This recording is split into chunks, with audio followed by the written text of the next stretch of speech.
All right, thanks everyone for being here. We have a special guest today, Miss Rebecca McFarland. If you all are feeling brave and want to turn your cameras on, it makes it a little more engaging. But if you're having a bad hair day or feeling shy, I understand that too. But would love to see your faces if you can. We'll usually do a check-in, but since Rebecca's here and she's got a few announcements, I'll let her take the floor, and then we'll go ahead and go around and let everybody introduce themselves after Rebecca has a chance to weigh in. So, awesome. Floor is yours. Wow. Feels so special. Thank you, Sarah. It's good to see you guys. Hopefully we get a few more folks jumping in here as we go. I'm glad we're recording though. That'll help. Thanks for having me. Thanks for giving me some time. I won't take too much of your time, Dave. We've got a couple of things we wanted to make sure we were kind of communicating to everybody kind of in a similar time frame, and make sure that you guys were hearing some things come straight from kind of the team in a kind of consistent way. So the first thing is to say that we have been working very hard over the last probably 2 years to really make sure that CASA Nashville is a shining star in the National CASA network. Hopefully you guys have been seeing some of those changes. The fact that you're meeting as a team is one of those changes. That was one of the things we first implemented, that we would have volunteer teams that kind of stuck together and got to know each other. We've been working behind the scenes to make sure that we're looking at our internal processes, looking to make sure that we're recruiting really good people, make sure that our training is excellent, because we really want to make sure that we are making the biggest impact on the kids we serve as we can.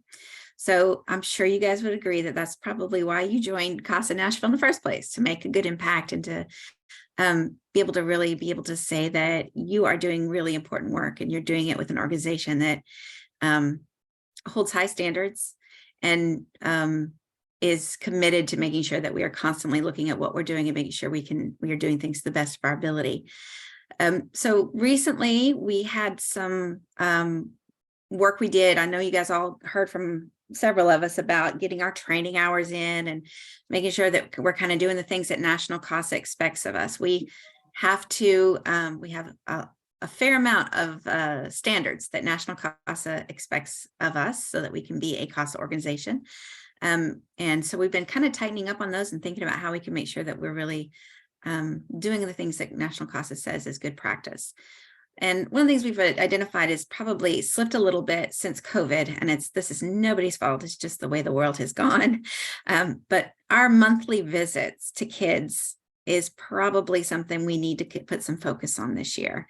So I'm here just to kind of let you guys know that that's what our team is thinking about.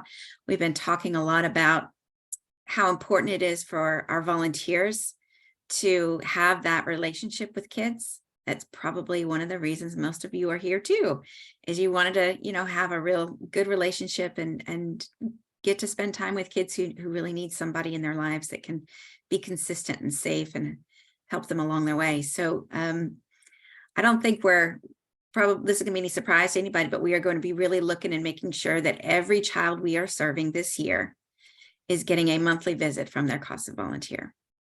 So over the last 2 years, that has been very flexible. We've had to be very creative about how we made sure kids were seeing their CASA volunteers over the last couple of years. But we really want to make sure that you guys all know that we know that this is one of the main ways we can really make an impact. We always say in training, if you do nothing else as a CASA volunteer, you've got to show up. That's the main thing that matters, that those kids see you showing up and you don't quit, you don't give up on them, and you just keep showing up.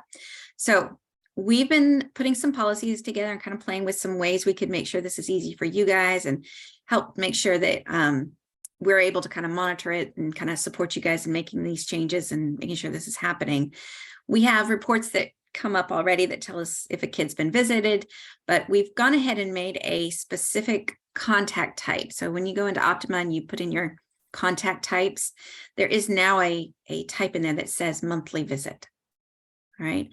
Those visits need to be in person unless we have already talked to team leaders and made a plan for doing something different. All right. So that's kind of where we're kind of making a little bit of a change, is we're really wanting you guys to think about at the beginning of the month, when am I going to see my CASA kids this month? And making those plans in advance. And if something comes up and you know, in advance, you're going to be gone for a month visiting, you know, out of the country for a wedding or something fun like that. You know, we obviously would love to hear from you at the beginning of that month so that we can make sure that there's documentation as to why we didn't have a visit that month, but also to think about if there's maybe some creative way we could still facilitate some contact. So we're putting some policies in place that will mean that we will ask you to make that contact log every month. If you know you're not going to be able to make a visit, to get in touch with Sarah just as soon as you know that, so that we can talk about how we're going to work around that, or at least document that we haven't done it and why. And we also have been talking about the fact that we know kids are getting placed further and further away from Nashville.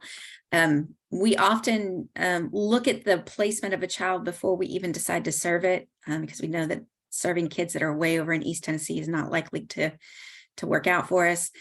But sometimes we take on cases and then kids get moved. So we're already serving them and it's not their fault. They're getting placed elsewhere. So we don't want to just drop a case because they are outside of our county.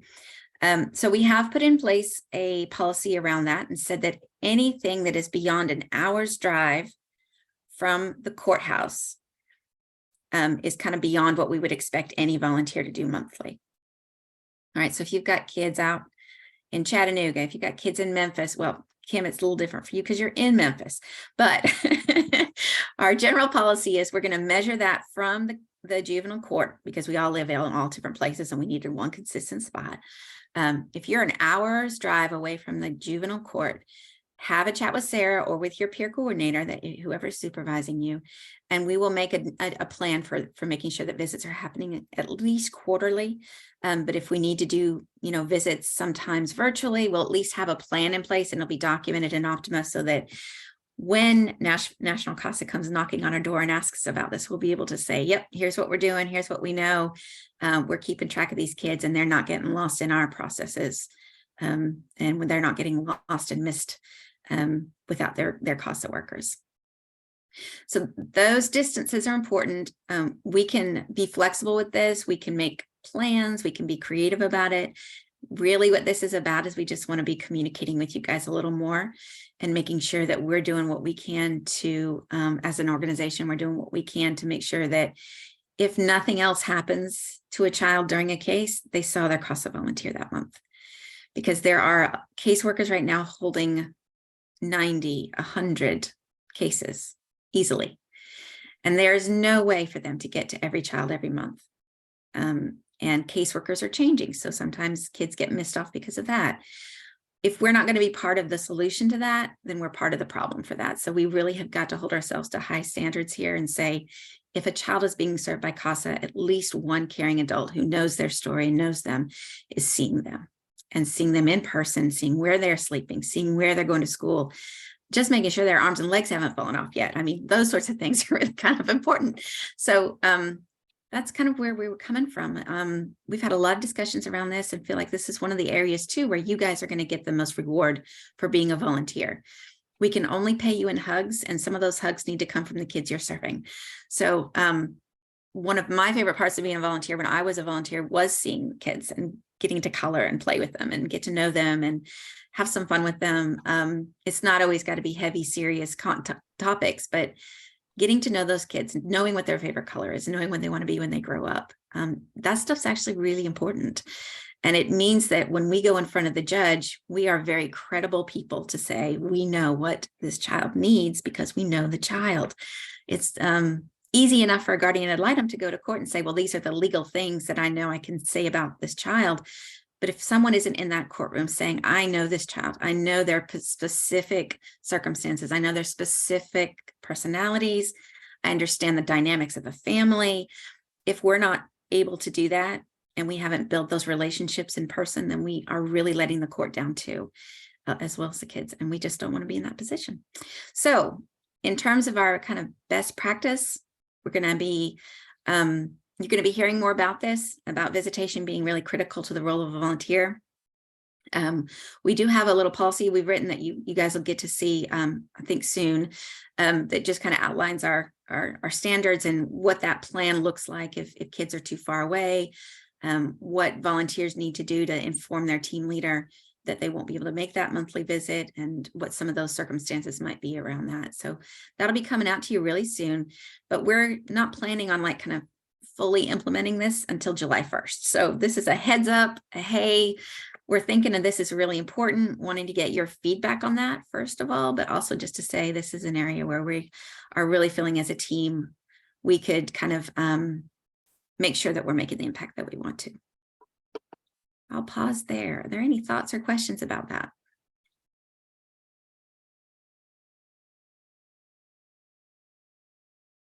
Any worries?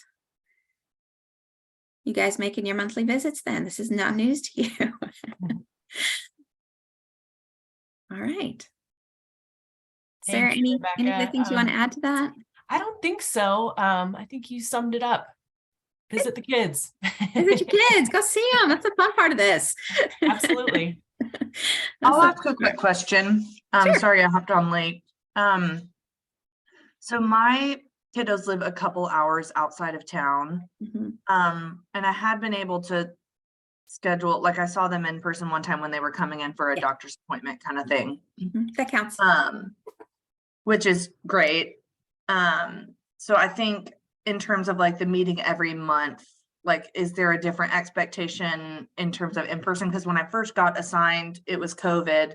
And so Yeah. no one was doing in person. And so now I think I need to like recenter on. Yeah, I think everyone does, Anna. I think you might have missed that a little bit, but I think that's for everybody. This is, all of us are like, okay, we've got to get back to what's really important here. So I totally understand that. Mhm. Our policy does say that if it's more than an hour's drive, you'll need to sit down with your team leader and make an alternative plan. So Yeah. maybe it's that you're visiting in person every quarter. Maybe Okay. that they are coming to court or foster care review board or something like that, or you can go and observe a visit. All those things count as in-person visits too. It doesn't have to be just Okay. one sitting down building sandcastles. It can be any of those in-person contacts, just so they see your face and remember who you are. I Okay, see Kim. great. Makes sense? Okay. See Kim? Kim's hand. Hello. So what if your child moves around a lot? If they're more than an hour away from the courthouse when they get moved, we don't just stop seeing them, so we will go to quarterly? We would go to quarterly, and that'd be something you'd want to talk with Sarah about and just get a plan. And again, it's just about documenting it so we can say, we haven't forgotten this child. Otherwise, it just looks like we just haven't gone to see them. So Okay. if it changes, if the circumstances change with kids, and that's happening a lot right now, let's get in touch with Sarah and make sure that we've got that documented. We're going to have a way to do that. Our team leaders are going to know how to, kind of just put some notes in Optima that will capture that for us. We don't want you guys to feel like we're expecting you to move mountains here. This is a very difficult time to be working in child welfare. We know that our social workers are having to drive all over the place right now. That's what they're spending most of their time doing, is driving kids to and from school, if I'm honest with you, because placements are in Clarksville, they're in Murfreesboro, and their school is still here in Nashville. So they're having to transport them every single day. So we know what a burden, a time, energy, money, resource, all that can be on the system. And it goes for our volunteers as well. We don't want you guys to feel like we're expecting more than you signed up to do here. So we're going to be creative about that. And we're also going to make sure that the child's needs are being met. And that's where a conversation with Sarah will come in handy. You may have a 3-month-old baby on your case that lives an hour and a half away. Well, an in-person visit once a quarter is probably enough, really, to check on them. Or you may have a very medically fragile 4-month-old that needs that monthly visitation. So it'll be a case-by-case basis, just like everything else in CASA. It just depends. But we're going to let you and your team leaders or your peer coordinators talk that through and make a plan and see what works for you, what works for the family, what works for the child, what works for the circumstances. And as long as that's documented, we're going to be happy with that. All right. Thank you, Rebecca. Yeah. You're welcome to stay. I have a lot of information to share with you guys, but I wanted to start with a check-in. So yeah, Rebecca, did you want to stay, or you got things to I'd do? love to, if that's okay with you guys. Wonderful. You're so how you invited. doing? I don't get to see all of you. What I'd like to do is just start off with everybody sharing your name, how long you've been with CASA, how you're doing today, and just anything you want to share about your case. And if you could just try to be succinct as you can, maybe keep it to a couple minutes. We do have quite a few of you here today. So I'll start. I'm Sarah. I started off as a volunteer with CASA, and that was 3 years ago. And then I asked them to hire me, and they did, and I've been there ever since. So right now I am just working. Oh, sorry, how I'm doing today. I'm doing great. It's Friday. I'm going to visit one of the kids that I work with, and I'm pumped about that. So yeah, I'm doing great. Right now I'm currently working one case of my own, and it involves 2 youths, and they are siblings, and one of them is in a residential facility in Elizabethton, Tennessee, which is like 4 hours away from here. What I'm really focusing on with this case right now is trying to get the youth who is in residential the proper mental health care that they need. They've demonstrated some significant mental health concerns, and I'm working with the Center of Excellence, which is consultants from Vanderbilt, psychologists, social workers, trying to get this child the help that they need. So really had to do a lot of emailing to get that to happen, and that's what I'm focusing on right now. So I'm going to call you in the order that I see you on my screen. There's a reminder in the chat about what to share. And I feel like I always pick on you, Ms. Caldwell, to go first, but you're our veteran. So I'm going to pick on you. If you could just share. Okay. My name is Constance Caldwell, and I've been with CASA for probably a little about 16 years at this point. Right now, I have one case that hopefully is going to end well. We're trying to get resources for a young man who is on the autism spectrum, but he has done well in school. So we're getting the resources, getting him ready for his graduation this year. And like I said, he's doing well. So we are just waiting until these last minute things get put in place. But I think he will do well. He has a very supportive foster parent who's willing to stay with him regardless of where he's placed after he ages out of the system per se. But it looks like it's going to go well, and I really do appreciate that. How I'm doing today, fine. I mean, again, it is Friday. I do have several things that I'll be doing over the weekend, but they're fun things. So I'm looking forward to those. Awesome. Thank you. Next up, Lindsay. Me unmute here. Hi, everyone. My name is Lindsay Reed. I'm brand new to CASA. Our swearing in is next week. So yeah, you can all hear me, right? Okay. Yeah, so I'm doing great. I'm excited and nervous to start. So I'm looking forward to getting a case. I'm sure I will have lots of questions and lots to learn, but I'm excited to be here and very inspired to be around people like you and all of you. So looking forward to it. Thank you, Lindsay, and welcome. Miss Kim, you're up. Hello, everyone. I'm Kimberly Webb. I have been with CASA. I've lost track. I'm sorry. I think it'll be 13 years in August, but I'm not sure. Welcome, Lindsay. Glad to have you. I am doing well. Today's Friday. Thank God for Fridays. I forgot what else I'm supposed to be saying, but one fun fact about me is I am in Memphis right now, but I wanted to stay a part of CASA Nashville because they are important to my heart. And so I am now seeing residential kids that are in the Memphis area while I am here to help make sure that they're getting that monthly visit also. So I'm also a peer coordinator. I don't have any cases right now because I am in a peer coordinator cases because I am in Memphis, but I do have my own personal cases and residential cases. So I'm just all over the place. Um, but I wouldn't have it no other way. And Lindsay, don't worry about the questions. I've been here over 10 years, and Rebecca and Sarah will tell you I ask questions all the time. So yeah, just hi, everybody. Thanks, Kim. Anna. Hey there, I'm Anna Myers. I have been with CASA 3 years. I can't believe it. I'm doing great today. I'm glad it's almost the weekend.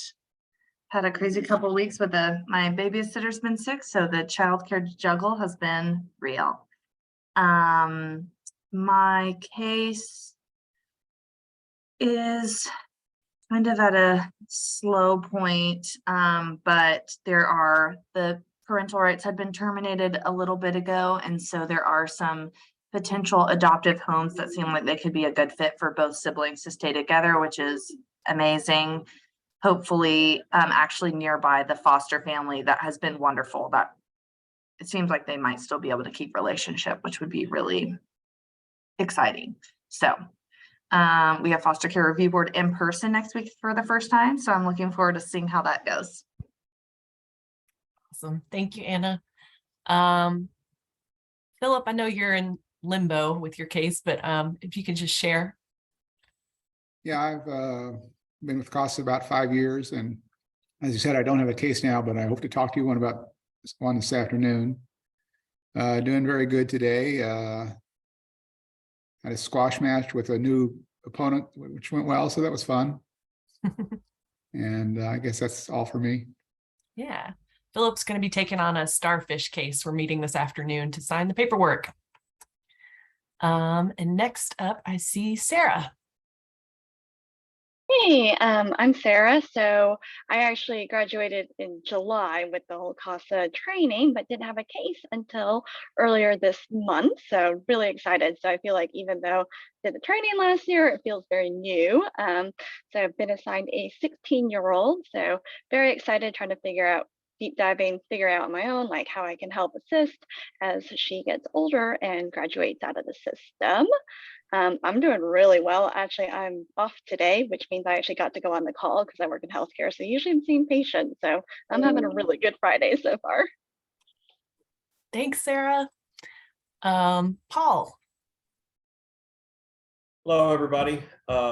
First of all, what's a starfish case? Oh, right. So starfish, well, Rebecca, I'll let you take this one. Of course you will, because you know this acronym is ridiculously long. All right, I'm going to get this right, hopefully. It's a starfish case. We had a private funder fund a new area of advocacy for us. Generally, we only serve foster kids and kids who are in foster care. And when and if they picked up charges, we would stop serving that case because it went to the other side of the court. It was a whole different kind of system. And so we often didn't, well, we really didn't serve those cases after that. So the Starfish program is allowing us to cross over that. And Kim has served a couple of those cases. Sarah served a case, and Philip's going to get one. But those cases are basically children who have had abuse and neglect in their history. So they've had some kind of involvement with DCS at some point in their life. It may not be that they're in custody right now. They may be still with their families, but they have picked up some charges of some sort. And we are now working with those kids to, they're shorter cases. We work with them while they're on probation with the court. So that is about a 6-month project, which means these are very, in terms of CASA work, this is short. And we work with them to, one, help them get through that and hopefully not pick up any more charges. And also, if possible, keep them at home and out of foster care. Because what we know is that when kids have abuse and neglect, they often do end up having charges later on in life, either as juveniles or adults. And they have the very same needs that the kids we're serving have right now. They often have families that are having housing issues. They often have truancy issues. They have substance abuse in their family. All those things are the same. So our hope is that with this project, we'll be serving some kids that we weren't serving before. And they are also kids that are predominantly Black, Indigenous, people of color, and also are from families that we've often served before. We've served their parents before. We've served people in their family before. So these are kids that are known to us for the most part. So we have a 3-year project. We are funded for 3 years so far. It's going very, very well. The court's been very excited about having us on that side of things. It does feel a little different, and you guys can talk about that some other time. Sherry Taylor's our team lead for this. But the work is the same. It's following up with things. It's making sure kids are seen. We often ask our volunteers to see kids. I think it's every week, to try and really make sure that we have that really intentional contact with them. So yeah, it stands for Starfish stands for Serving Teens at Risk and Families in Need of Support and Hope. And I have spent the last year learning that, and I now can say it without having to look at it. So Yeah, I can't do it. Starfish, I know, I still get it wrong. But it's based on the idea, the story where the man's walking along the beach and he's picking up one starfish off and he's throwing it in, and somebody's like, why are you saving one starfish? Like, there's 100 out here. They're all going to die. You're not making any difference. And he picks up one and throws it in and says, well, I made a difference for that one. And that's kind of the concept here is, we may not be able to get to all, we may not be able to save all these kiddos from going into the adult system or coming back in the system as parents themselves, but we're sure going to give it a good try for these ones that we can get a hold of. Sorry, that was a lot more than you needed, but there you go. Yeah, I would just add to that, with the weekly visits, it's doesn't have to be like in person. It can be like a phone call, or I know with my 16-year-old I worked with, she would just text me for 30 minutes and that was fine. That was a meaningful exchange. So yeah. And then Paul, if you want to keep sharing. Yeah, sure. I served on the board of CASA Nashville from like 2011 through 2016. And then after I rolled off the board in 2018, I went through the training to become a volunteer. So right now, I have one case with a boy named Chris, and it was going along pretty smoothly until just a few weeks ago, because he has a brother who was living with I think an aunt, and his brother is on the autism spectrum. And a few weeks ago, I guess the aunt had to, she just decided that she couldn't take care of this boy anymore. So he went into DCS custody. And when my boy found out about it, through his foster parents, he told them that he wanted to be placed with his brother, and his foster parents are not in a position to bring on his brother. So now what I thought was going to be a pretty easy adoptive situation, because I've been with him, had lunch in January, I saw him this month. So I have finally been able to get in touch with them and with his foster parents and see them on a pretty consistent basis. I mean, for sure they look like one happy family to me. And I knew that he was going to get adopted, but now, that's not the case. So I need to figure out where his brother is. And if both of them get placed in the same foster family, then I'm assuming I would just take on the role of both, of looking after both brothers. So I guess I need your help with that, Sarah, because I don't know where the brother is.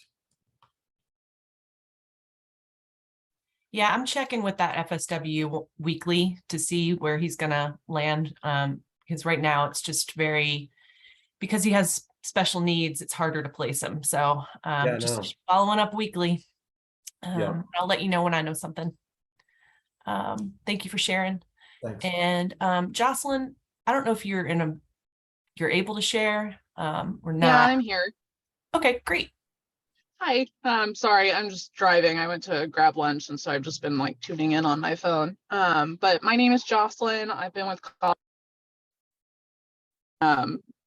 2-ish years, and I've been on the same case. I have 2 little girls who have just been a joy to work with. They're super fun, always outgoing. One of them just had a birthday, so like they're all excited about their birthdays.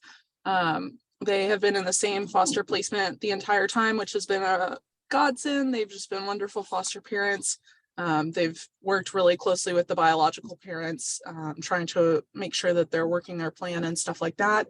The last update from our child and family team meeting, we did find out that the organization who is currently taking over or took over for DCS is looking at terminating parental rights just because it has been almost a full year. So looking at that being discussed this summer when we go to court. And I'm doing really good. It's Friday. I'm super excited. I just got back from a small vacation where I got to go skiing. So that was a lot of fun. So definitely a good day today.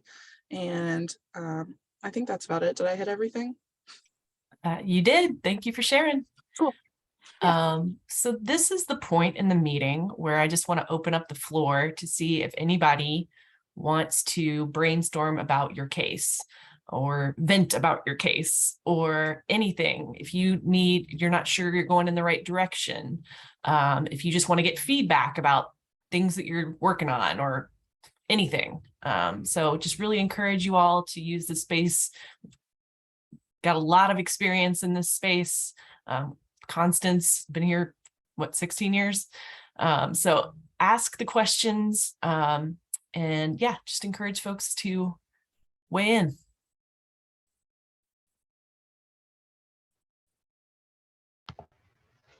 I want to add, because I'm on several meetings, don't let Rebecca intimidate you. If you have any venting problems, she will support you in any way she can. Know that I'm saying it on a positive note. It's like you vent and then the principal is standing in front of you trying to vent. But no, Rebecca will support you. So Rebecca will support Sara as Sara supports us as being on her team. So in saying that, I will say that one of the issues I have is being on a case for so long. My case I've been on for 5 or 6 years, and she's in residential in Ohio. And because DCS has had so many turnovers and everything, her GAL and CASA, myself, is the constant person that she knows and contacts. So I'm saying last Saturday, she called me at 7 o'clock in the morning, which was 8 o'clock her time. But she had something that was on her mind all night, and she called. And me, I don't really have, a set time. I didn't set that boundary, but she felt comfortable enough to call. So I'm saying, as you're on a case, the child will become comfortable with you because there's such a turnaround and a rollover in DCS,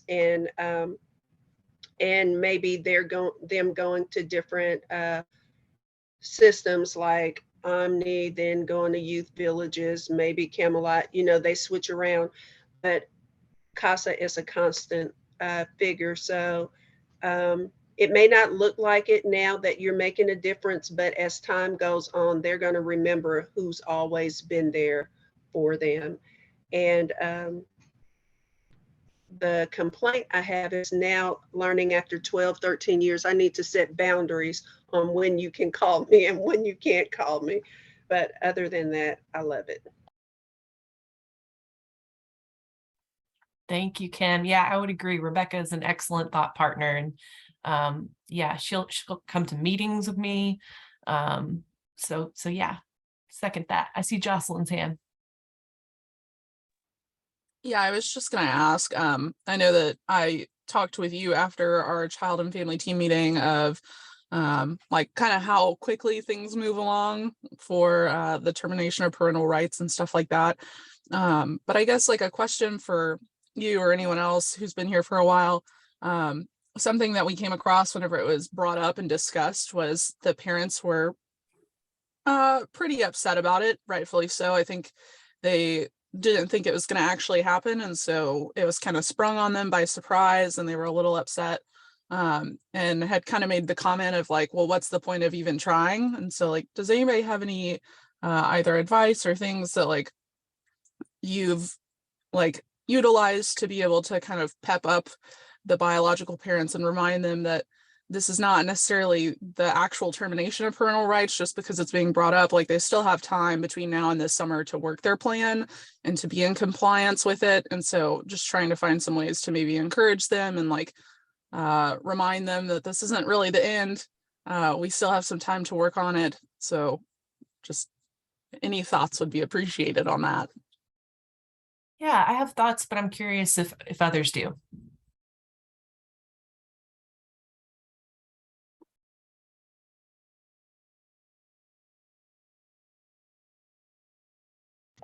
I've only had one TPR case, and that was earlier on in my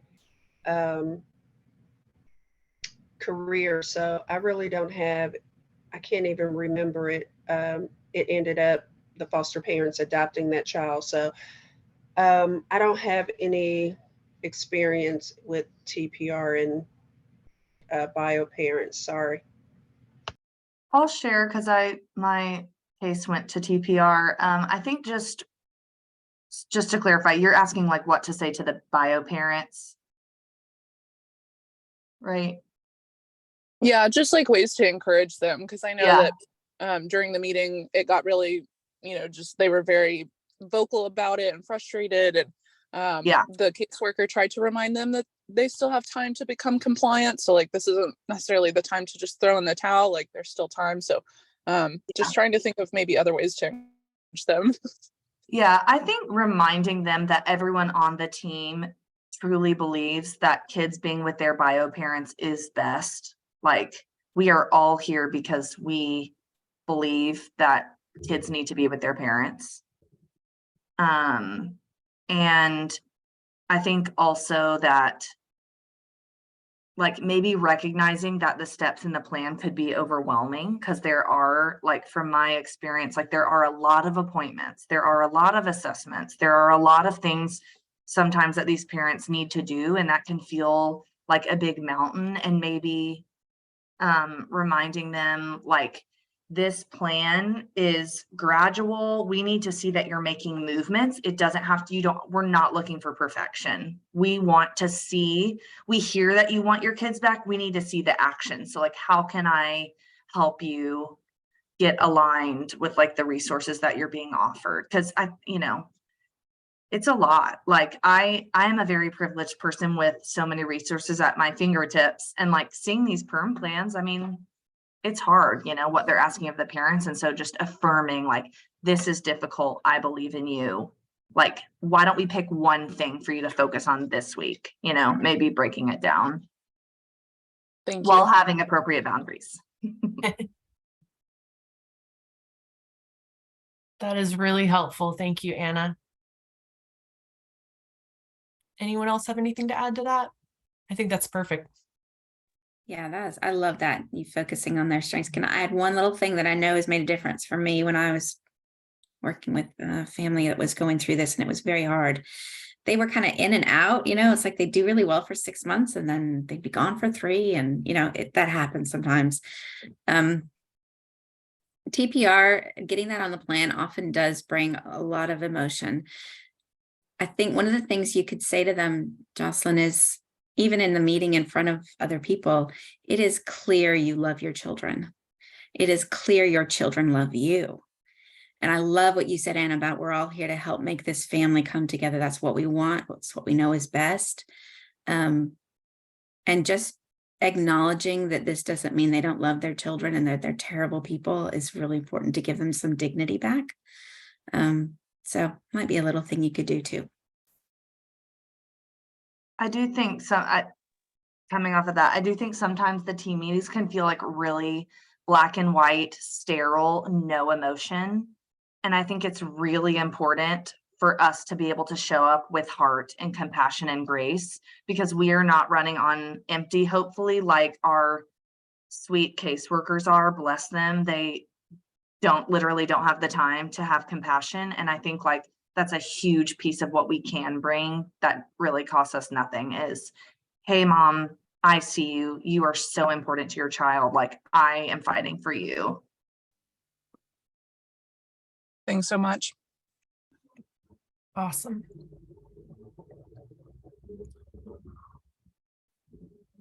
All right. Does anyone else have anything that you want to share about your case? No?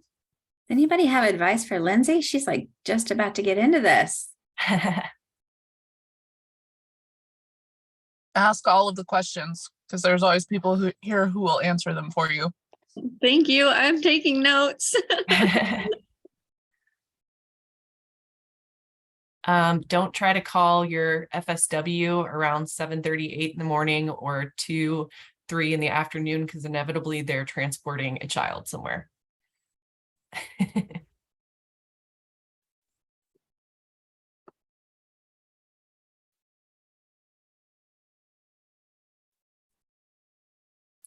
Awesome. Well, I do.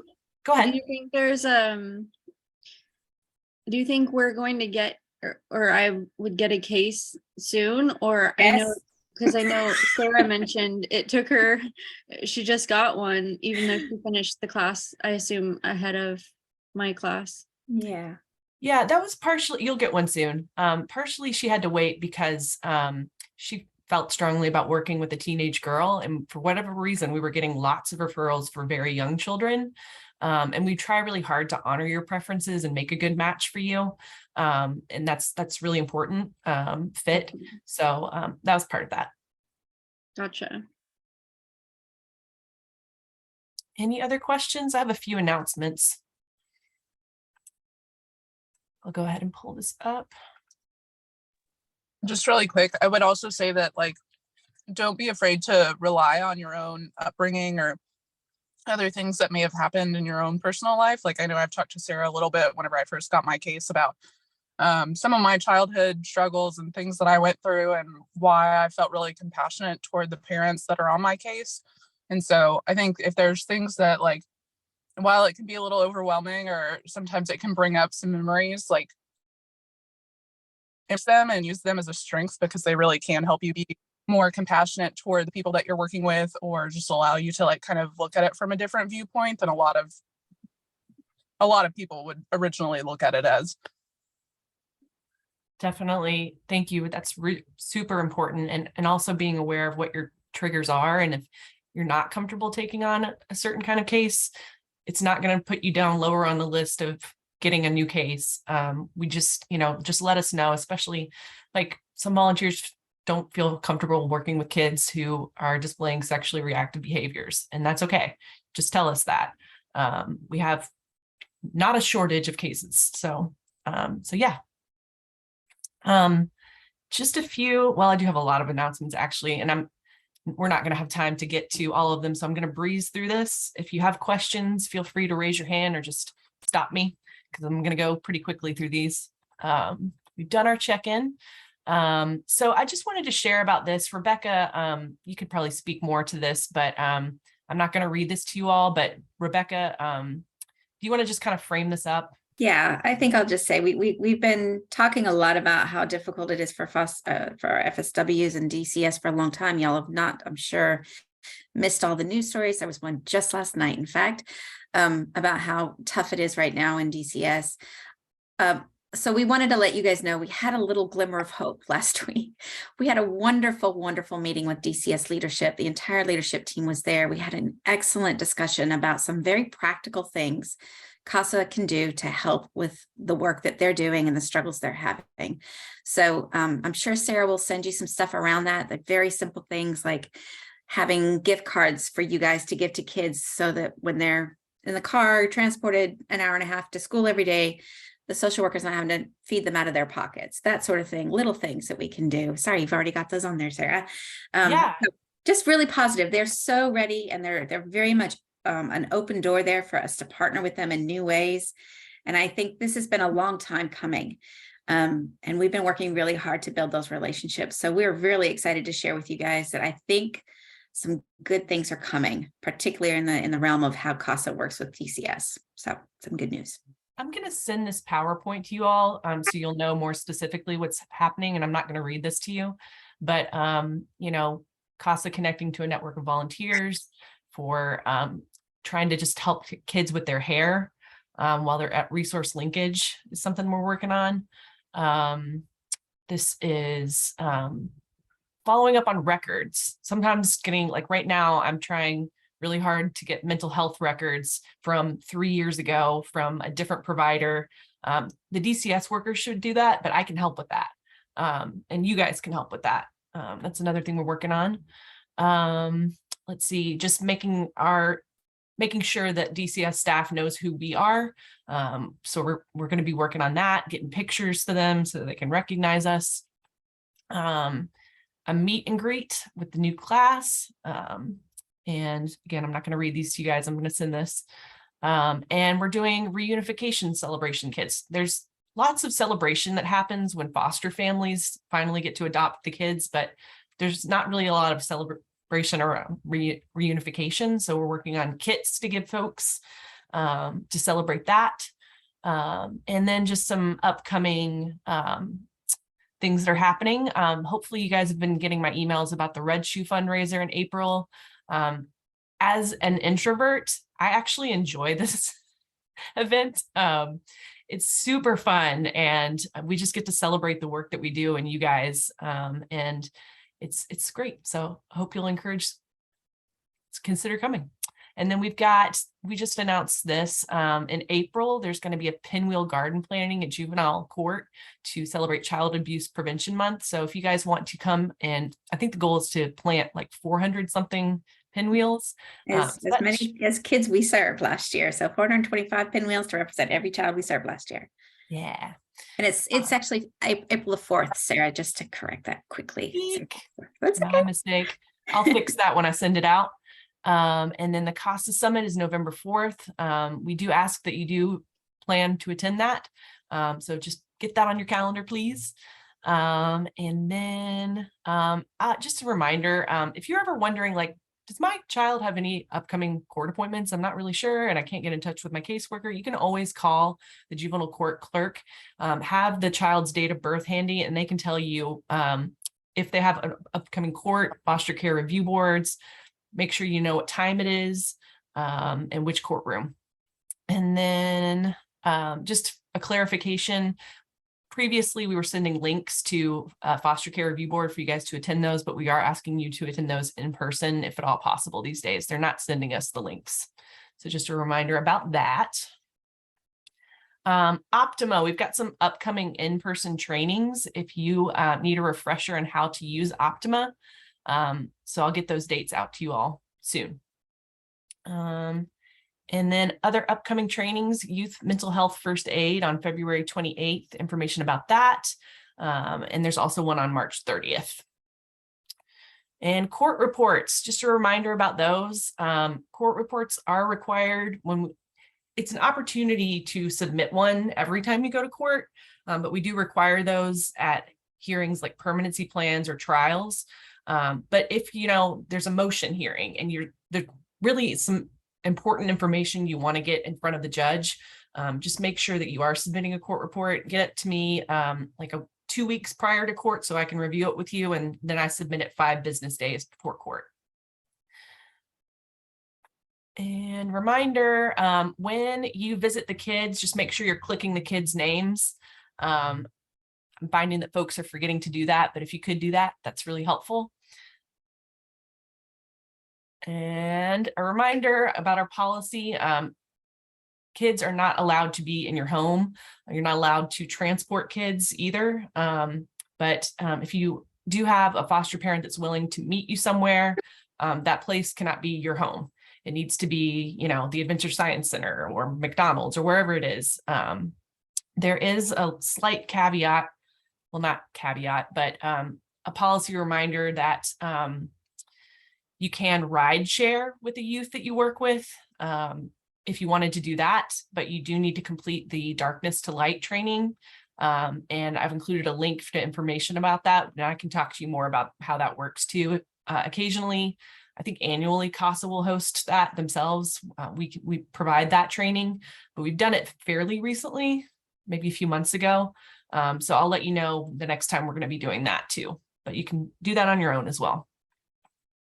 And just a reminder, this is a link to CASA resources. I send this every time we have a team meeting, but these are, whenever I find a resource, I plunk it into this Google Drive and it's there for you guys.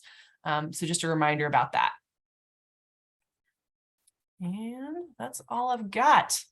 We are at 12:52. We've got 8 more minutes to share thoughts or not share, whatever you guys want to do. Rebecca, do you have anything to add about any of that I just shared? I'll fix that date. It's fine. Yeah, there's a lot going on. I think that's what we probably just ought to say, that as we get back to foster care review boards in person, as we're having a big influx of referrals right now. It's a busy time. So there's a lot going on, and please take advantage of these trainings. They really are really good. And Sarah's done a great job of kind of highlighting ones that we think are really important for you. So I hope you'll take advantage of those. All right. Well, if there's no more thoughts, I will give you back 7 minutes of your life.